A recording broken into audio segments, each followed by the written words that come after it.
There's a moment, and I don't think most people ever get to see it, where a man decides who he is.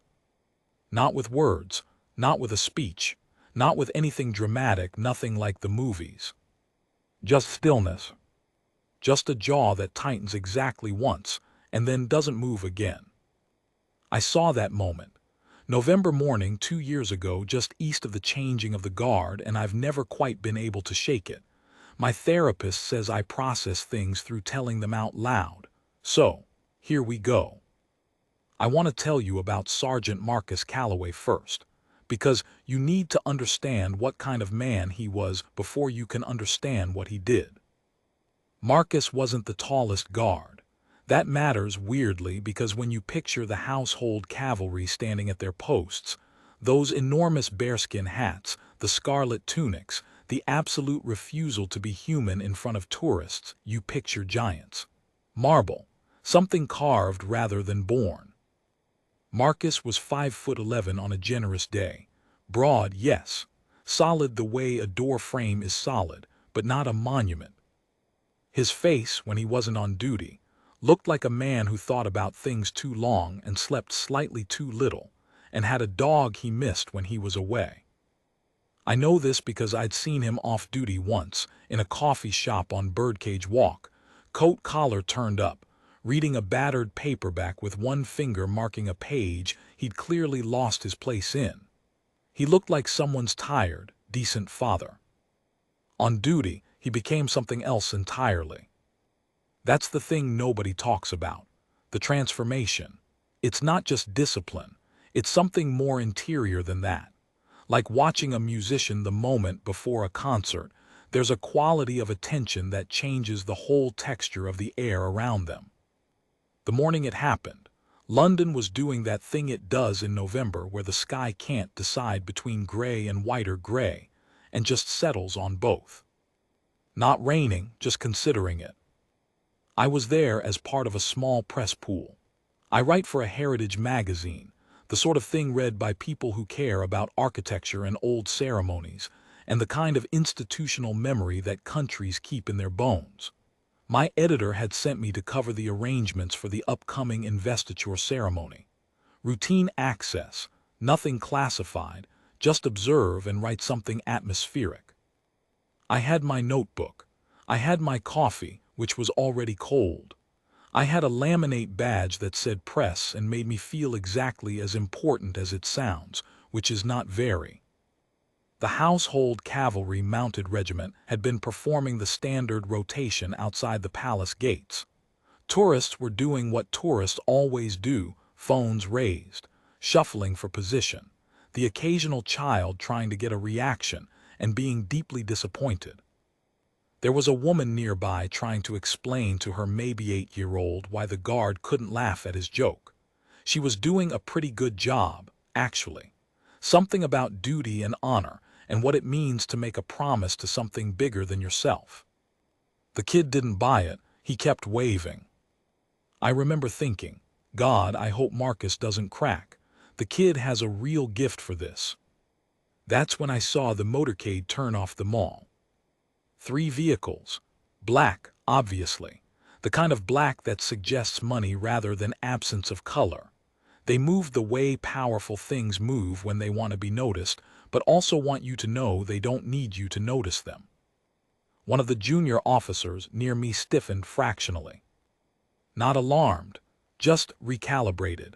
The way you adjust your posture when something unexpected joins the room. The cars pulled to a halt at a specific point near the inner gate, not the public-facing ceremonial entrance, but the secondary approach, the one that feels slightly more businesslike and slightly less photographed. 2 protection officers stepped out first, which was standard. Scanned the area, standard. Spoke into their sleeves, standard. Then the back door of the middle vehicle opened. Tom Parker Bowles got out. I'll be honest, I recognized him in stages. First, person. Second, that kind of person, the carriage of someone who has spent a lifetime near power without quite holding it. Third, specific face, specific name, and then the very quick internal calculation of why is he here, and why now, and who authorized this access. He was dressed well. That understated expensive that people in his circle do, not showy, but nothing off the rack either. He had a man with him, slightly younger, carrying a slim leather document case in a way that signaled I am holding something important more loudly than it needed to. And walking immediately to his right, slightly ahead in a way that said something about their dynamic, was a third man I didn't recognize at all. 40s maybe, dark overcoat, something about the jaw that suggested I am accustomed to getting where I'm going. They moved toward the inner gate with the confidence of people who expected the gate to open. Marcus was on his post. He had been there for approximately 90 minutes of the rotation, unmoving, face forward, the kind of stillness that is not absence of will but the most concentrated expression of it. The group reached him. The man with the document case, the aide I'd later understand, moved slightly forward and said something to Marcus. I was 30 feet away.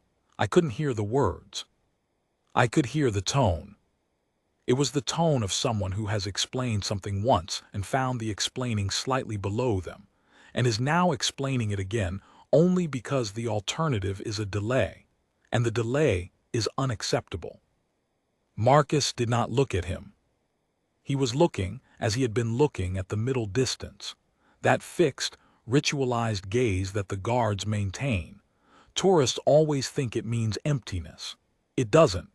Every experienced officer I've ever spoken to describes it as the opposite, a state of maximized awareness with minimized expression. Marcus heard everything. The aide spoke again. This time he shifted position slightly, which put him more directly in Marcus's line of peripheral sight. A calculated move. I am making myself impossible to professionally ignore. Marcus's jaw moved, just once, like a single deliberate note. He did not step aside. I edged closer, press badge forward, notebook out, the universal signal for I am supposed to be here. Please don't look at me like that. One of the protection officers clocked me, and I went still, and did my best impression of someone taking extremely bland notes about architecture. Tom Parker Bowles himself stepped forward then. He hadn't spoken yet.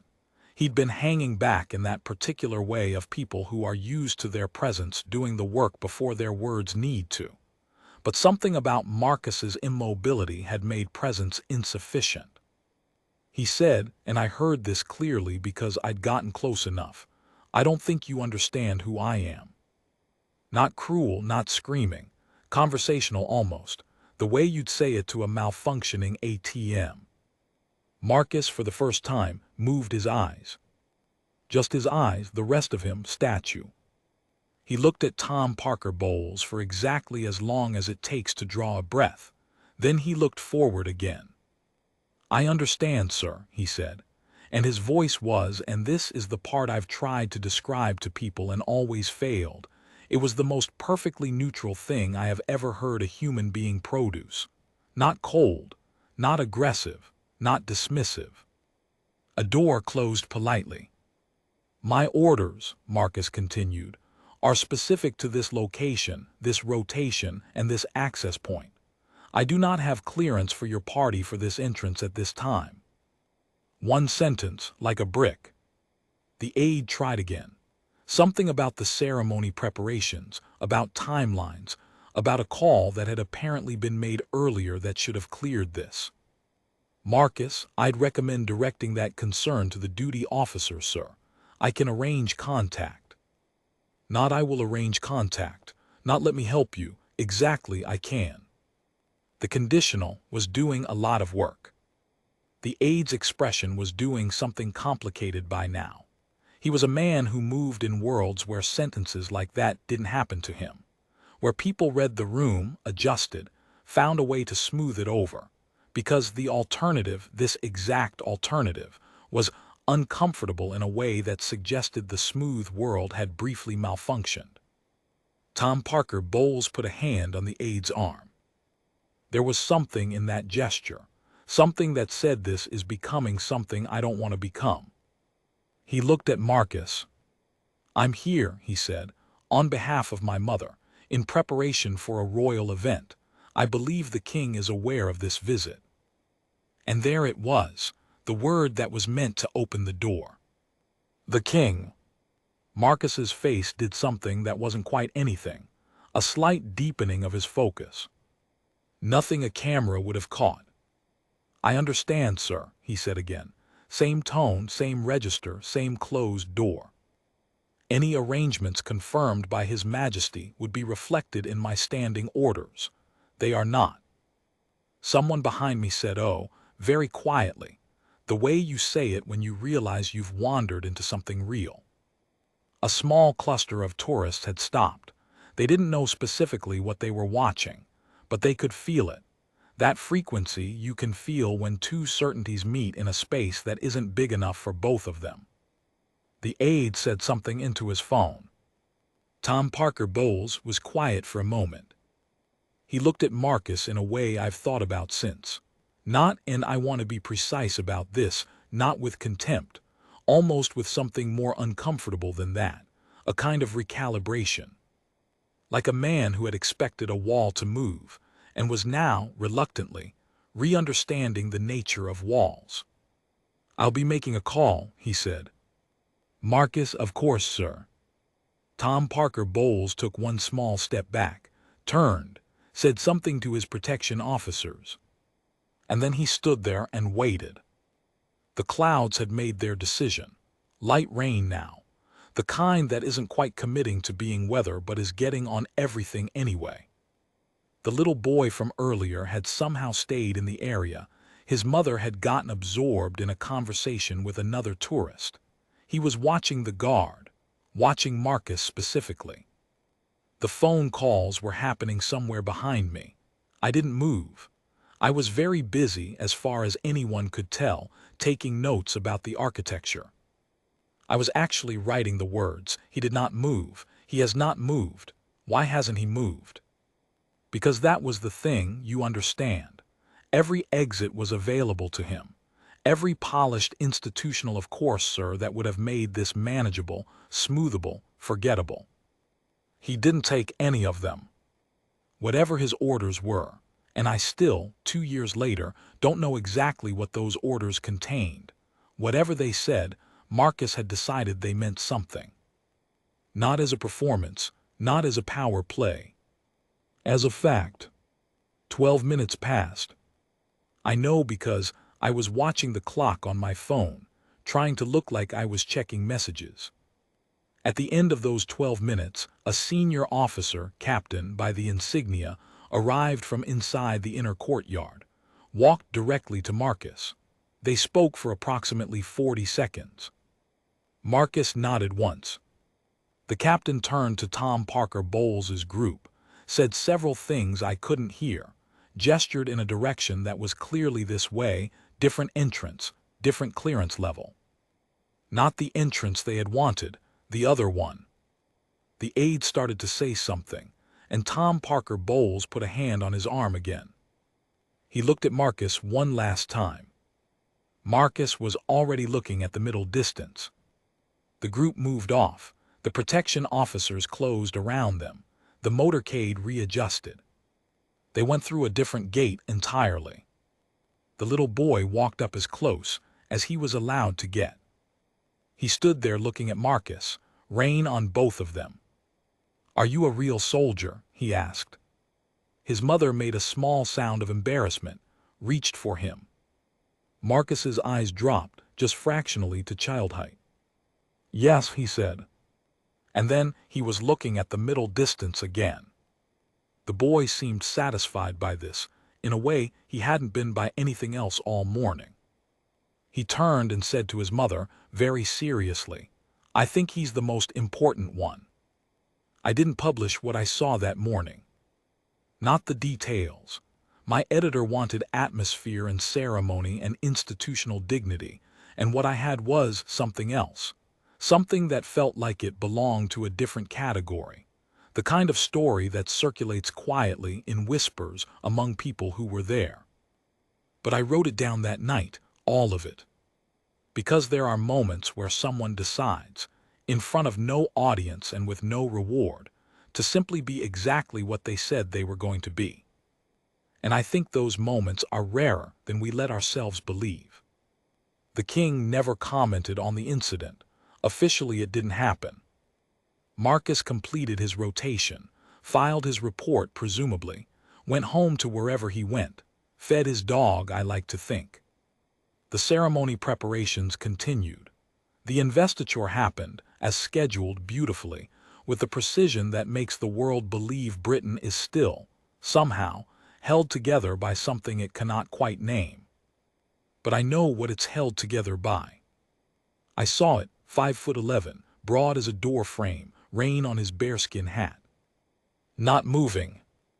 I didn't witness what I'm about to tell you.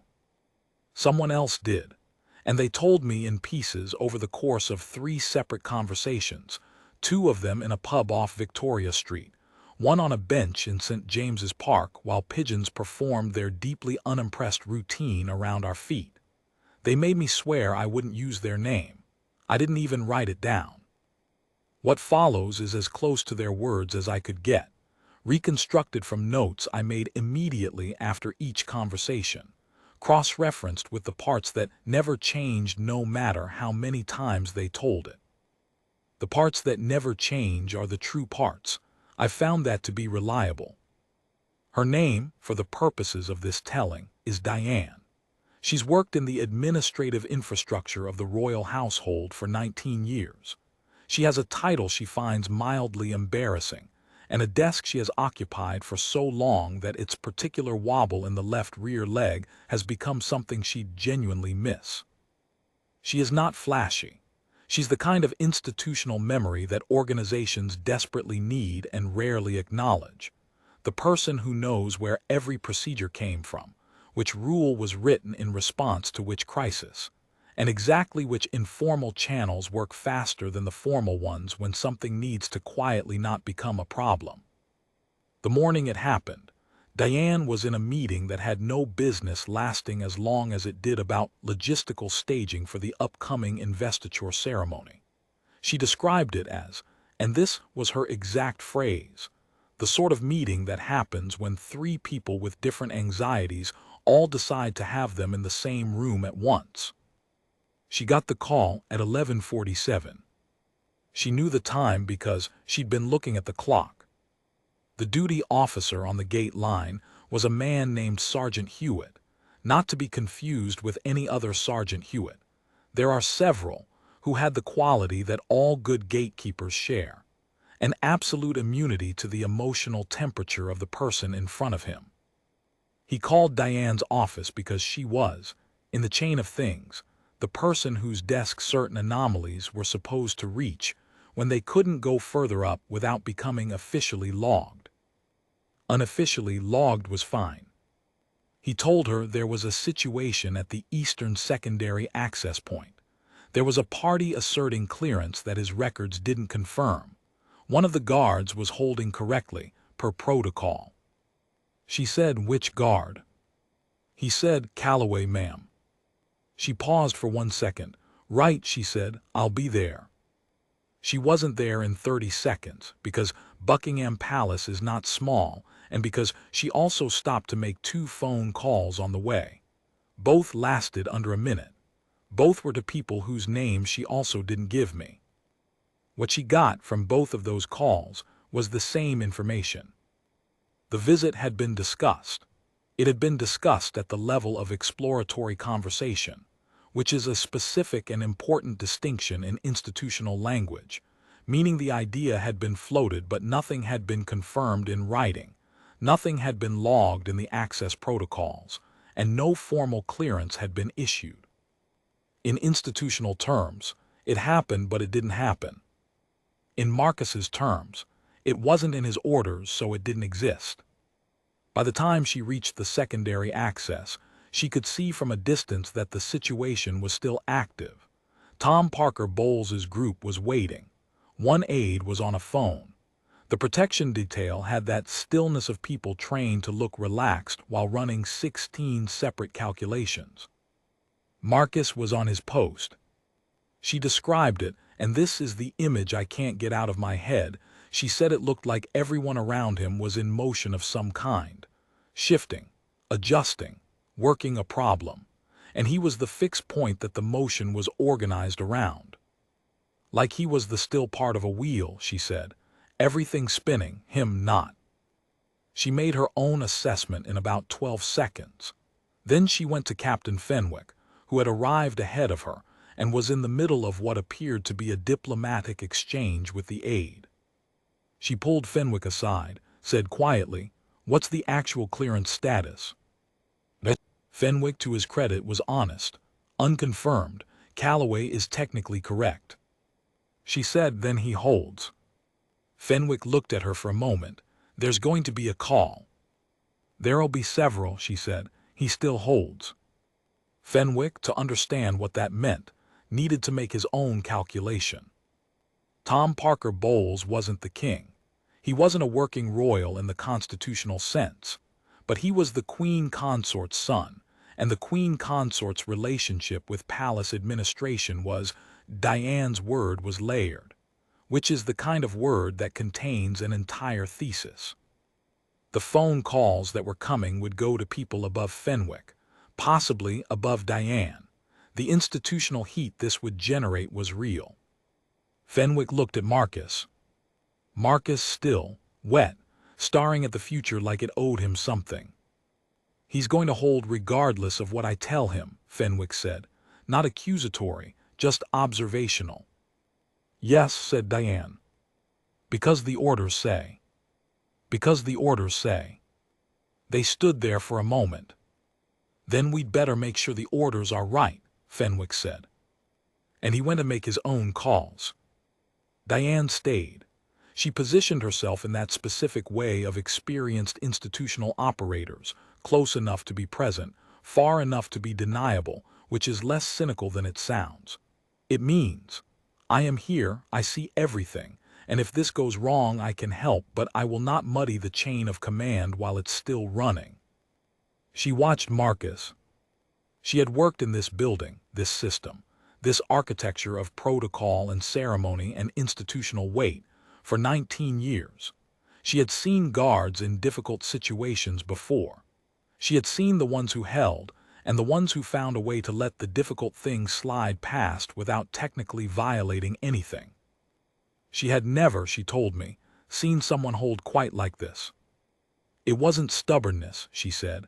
I want to be really clear about that. Stubborn looks a particular way. The jaw goes tight, the eyes go hot, there's something defensive in the shoulders, like the person is bracing. This was different. She paused, looking at the pigeons. He looked like a man who had simply already decided, well before this moment, what he was and what he wasn't, and the situation hadn't introduced anything new. The call came. Not to Fenwick, above Fenwick, to a controller whose name I'm not going to include because it doesn't serve the story and would also probably give Diane a minor cardiac event. The controller called Fenwick. Fenwick called back to the area. Diane heard one end of it, Fenwick's face going through a series of careful expressions. Then Fenwick, phone still in hand, looked at her. "The access is confirmed," he said, "verbal from above." "Documented," she said. A pause. "It will be." She understood what that meant. The documentation was being produced retroactively. The clearance that didn't exist 40 minutes ago was being assembled now, efficiently and without fanfare, as though it had always been there and someone had simply misfiled it. This is how institutions manage the gap between what should have happened and what happened. She looked at Marcus. This was the moment that mattered. Because here is the thing, and this is what Diane came back to every time, in every conversation. Here is the thing that nobody outside the system ever understands about what Marcus did. He didn't know it. Let me explain that. Marcus's orders said, "This party does not have clearance for this access point at this time." That was true when he received those orders. It was still true, technically, when the party arrived. The clearance that existed verbally, somewhere up the chain had not been reflected in his protocol because the informal conversation that generated it had not produced the formal documentation that would have reached his briefing. Nobody had made a mistake exactly. The system had a gap, and the gap had a person standing in it. The reason it matters that he didn't know the retroactive documentation was being produced is this. He could not have been holding on the basis of knowing he'd be vindicated. He was holding on the basis of his orders. Just that. No strategy, no political reading, no calculation about who would be proven right. His orders said this party didn't have clearance, so this party didn't have clearance, and that was the whole of it. That's what protected the king, Diane said, not dramatically, almost quietly. I asked her what she meant. Because if he'd let them through on the basis of who they were, on the basis of social pressure, on the basis of, I'll sort the paperwork later, then the protocol has a hole. The protocol that is supposed to protect the king has a hole. And once you let one party through a protocol hole, you've established that the protocol has holes. She looked at her tea. The king's protection isn't symbolic, it's procedural. The procedure is the protection. What Marcus did was protect the procedure. Fenwick gave Marcus the updated clearance. Marcus received it, acknowledged it, stepped aside to allow the party through the appropriate access point, which was, by that point, a different access point from the one they'd originally approached, because the paperwork that had been produced applied to a different entry. This was, and I didn't fully appreciate this at first, this was an institutional message of some precision. You can come in. Through here. Not there. There is for people in the protocol. You weren't in the protocol. Now you are here. The aide understood this. The aide's face was a study in very expensive self-control. Tom Parker Bowles, as he passed through, said nothing to Marcus. But he looked at him. Not long. 3 seconds, maybe. The look of someone who has just had a very small and entirely bloodless revelation about the nature of certain things. Marcus looked forward. Inside, and this comes from Diane's account of what she was told later, so it's third hand and I'll label it as such. Inside, the meeting that followed was described as professional, cordial. Whatever business had brought Tom Parker Bowles to the palace that day was conducted without further incident. But there was, apparently at some point, a moment. A moment where he asked, not of anyone in particular, to the room in general, who is the guard at the Eastern Secondary? Someone told him. He was quiet for a moment. Good man, he said. That's what Diane was told, good man. 2 words. I've thought about those 2 words a lot, whether they're generous or grudging or something more complicated than either, whether they're the words of someone who recognizes with some difficulty that the difficult thing was right. I think they might be all 3. The investiture ceremony happened 3 weeks later. It was, by all accounts, magnificent. The kind of ceremony Britain performs with a confidence that seems almost archaeological, as though the country has been doing this so long that the movements have worn grooves into the air itself, and everything just falls into place along the grooves. The king was present, as the king tends to be at events organized in his honor. He would not have known about the gate.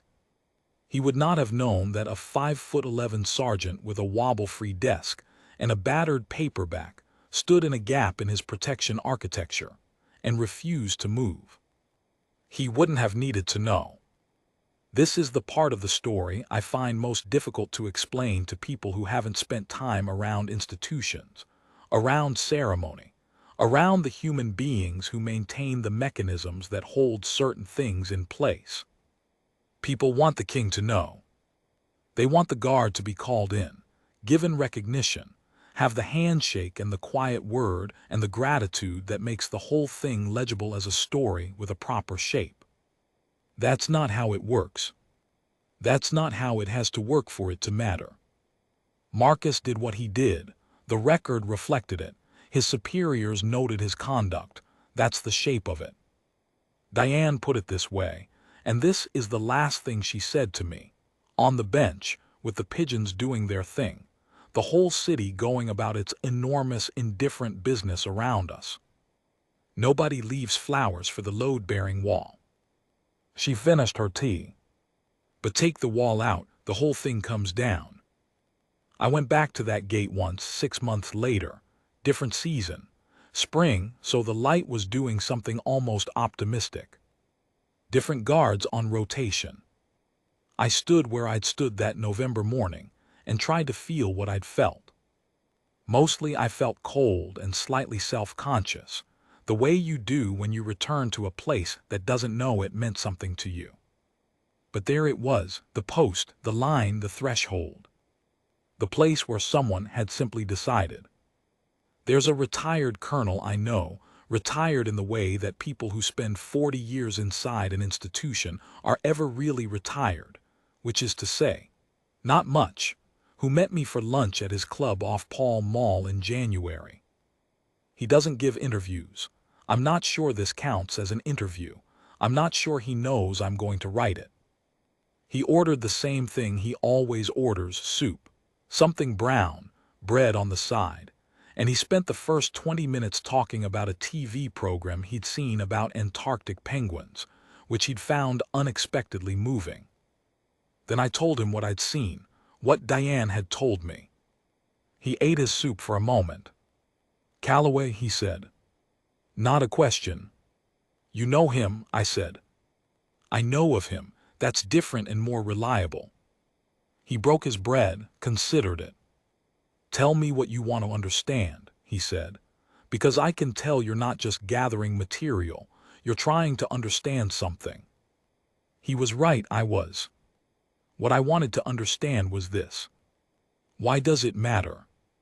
That's the question I'd been circling for months, because intellectually I could articulate it. Diane had articulated it beautifully. The procedure is the protection. But I couldn't feel the weight of it the way I felt the weight of watching Marcus stand there. There's a difference between understanding something and understanding why it matters. The second one lives somewhere below the rational. The colonel looked at me for a moment. "You know what institution is," he said. I said I thought so. Institution is the answer to the question. What holds when the person doesn't? He put down his spoon. Any person can be compromised, pressured, fooled, tired, corrupted slowly the way wood rots, not all at once, a little every season until one day you lean on it and it goes. Any person. But if you build something bigger than the person, a protocol, a procedure, a structure of obligation that the person serves rather than owns, then the person's particular weaknesses become less catastrophic. He picked his spoon back up. "The monarchy," he said, "is an institution that has survived the stupidity, the cruelty, the brilliance, and the mediocrity of the specific humans who have occupied it for 1,000 years. Not because those humans were exceptional, because the institution was." I said, "And Marcus?" Marcus understood that, in his bones, whether or not he could have articulated it. The colonel was not sentimental. I want to be clear about that, because the things he said could sound sentimental in summary, and they weren't. They were the observations of a man who had spent 4 decades inside the machine and was now at a remove that allowed him to see it clearly.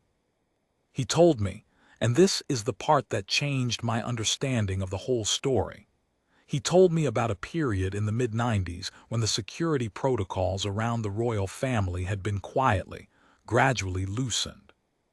Not through any dramatic decision, not through policy, through accumulation. This guard bent a rule because the person was recognizable. That officer bypassed a check because the individual was charming and clearly not a threat, and honestly, come on. This administrator let something through because the paperwork would follow, and when has the paperwork not followed?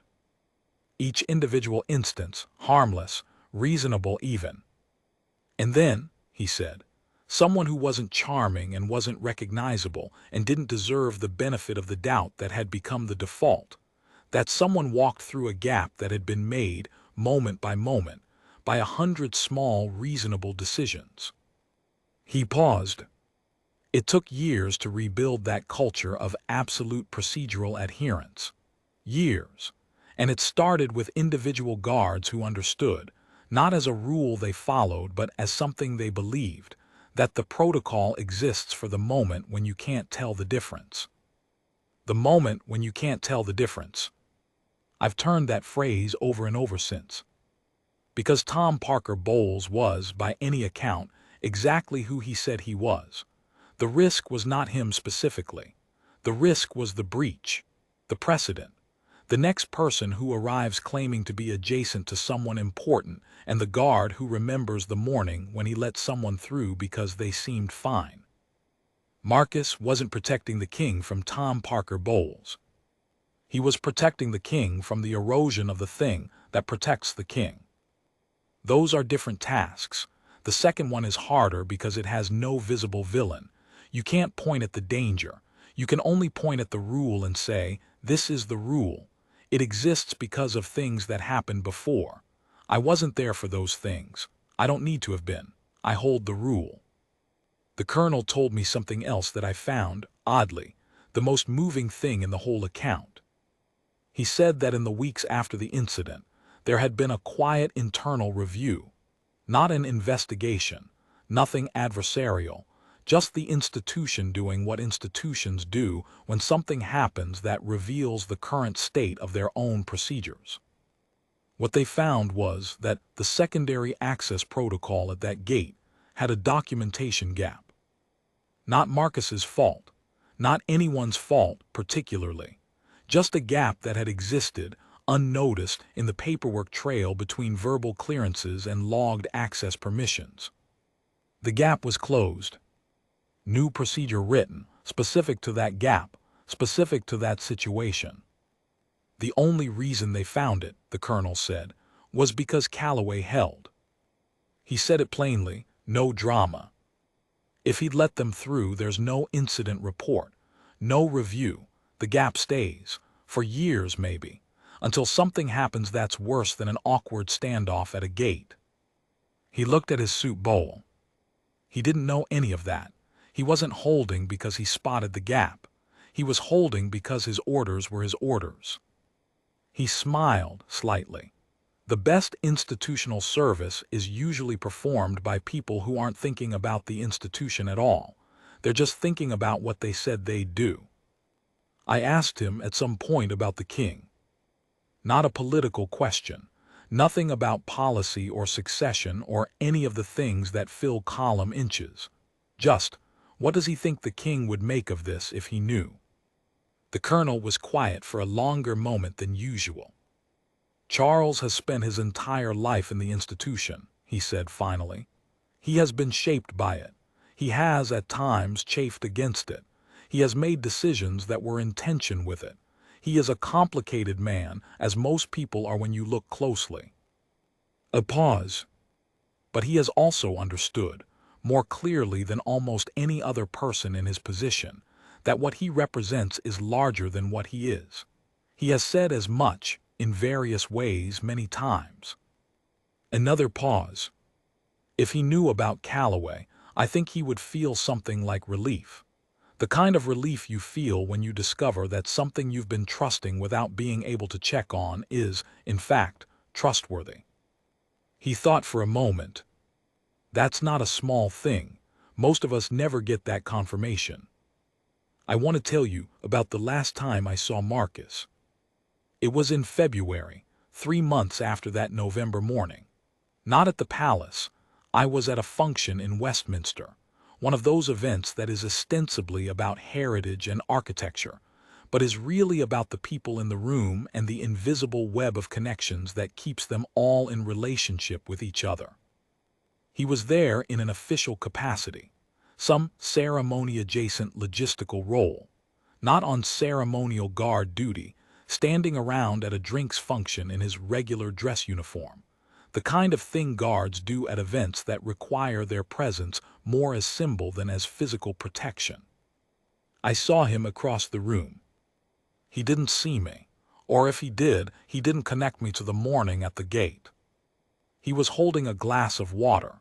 They don't drink at these things.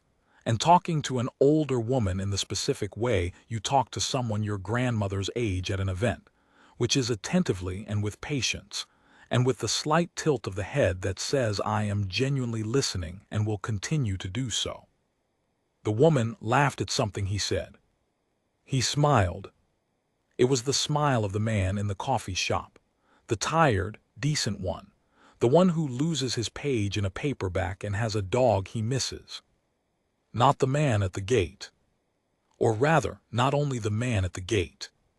Both. There's something I've thought about since, in the way you think about things that don't resolve into a neat point but keep coming back anyway. The thing is this. We talk about legacy as though it's built out of the big moments, the speeches, the decisions, the things that go in books, and maybe it is partly. But the institution, the monarchy specifically, and institutions generally, the institution's true legacy is built out of moments exactly like that November morning. Moments that don't go in books, that appear, at most, in a brief internal incident report that gets filed and possibly reviewed, and then sits in a database. The king's legacy is, in the official sense, the things that will be said and written and remembered when he's gone. But the king's actual legacy, the functional one, the one that means the institution continues and functions and protects and represents what it's supposed to, that legacy is built by Sergeant Marcus Calloway standing at a gate in the rain and not moving.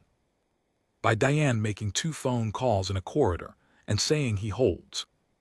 By Captain Fenwick being honest when it would have been easier not to be. By the Colonel's counterparts, decades ago, who rebuilt the culture of procedural adherence that made any of this possible. None of them are in the books. All of them are in the institution. That's the legacy that doesn't make headlines. The bricklayer doesn't get the architectural credit. The editor doesn't get the literary prize. The load-bearing wall doesn't get the flowers.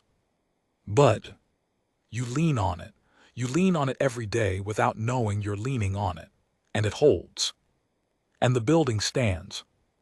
The Colonel paid for lunch, which I tried to argue with and lost. At the door of the club, buttoning his coat, he said something that I wrote down that evening before I could forget the exact words. He said, "The thing about men like Calloway, the genuine article, I mean, is that they make it look like nothing. The drama of what they do is invisible precisely because they do it so completely. If he'd wavered, if he'd let the tension show, it would have been a scene. But he didn't, so nobody knows what it cost him." He buttoned the last button. That's not weakness. That's professionalism at a level most people don't encounter in a lifetime. He nodded, not quite a bow, just the thing people of his generation do, when they mean good day and good luck and this conversation mattered, and walked off down Pall Mall into the gray London afternoon. I've been thinking about what legacy means, really. Not the word, the thing. There are countries that are protected by walls, by armies, by treaties and alliances and the deterrence of demonstrated power. And those things matter, of course they do. But there is also a kind of protection that is more interior than any of that. A kind that lives inside the people who serve the institution, who understand, without being told, that the rule isn't the enemy of the thing they love. The rule is the thing they love, dressed in the clothes of procedure because that's what keeps it standing when the love gets complicated or the people get tired or the pressure gets high enough that the easier path looks very reasonable. Marcus Calloway didn't make headlines. He didn't get a commendation that anyone told me about. He stood in the rain on a November morning and held a line that nobody outside that gate would ever know needed holding. And somewhere inside the architecture of the institution he served, the ancient, complicated, controversial, irreplaceable institution that the king represents, and that represents something to millions of people who couldn't entirely explain why, somewhere in there, something held that might otherwise have shifted. That's the legacy. That's the true one. Not the one in the photographs. The one in the structure. The one that holds the photographs up. The last thing I'll say is this. Months after I'd spoken to everyone I've mentioned in this account, I went back to the eastern secondary access point at the palace. Early morning, tourists not quite assembled yet, the city still in that half-awake state that belongs to people who work early and pigeons. A guard was on post, not Marcus, different posting cycle, different station by then. But the same post. The same stillness. I stood there for a while, longer than made sense for someone with nowhere specific to be. A man in a delivery uniform walked past me, glanced at the guard, glanced away. A woman with a pushchair negotiated the pavement without looking up. A jogger passed in a burst of effort and gone. None of them paused. None of them needed to. The thing was held. It is still held. It was held last Tuesday. It will be held tomorrow. Because somebody decided at some point that the thing was worth holding. And passed that understanding on. And one morning in November, a man in a bearskin hat and a scarlet tunic, standing in the London rain, demonstrated with no audience, no reward and no particular drama, that the understanding had been received. Intact. Complete. Ready.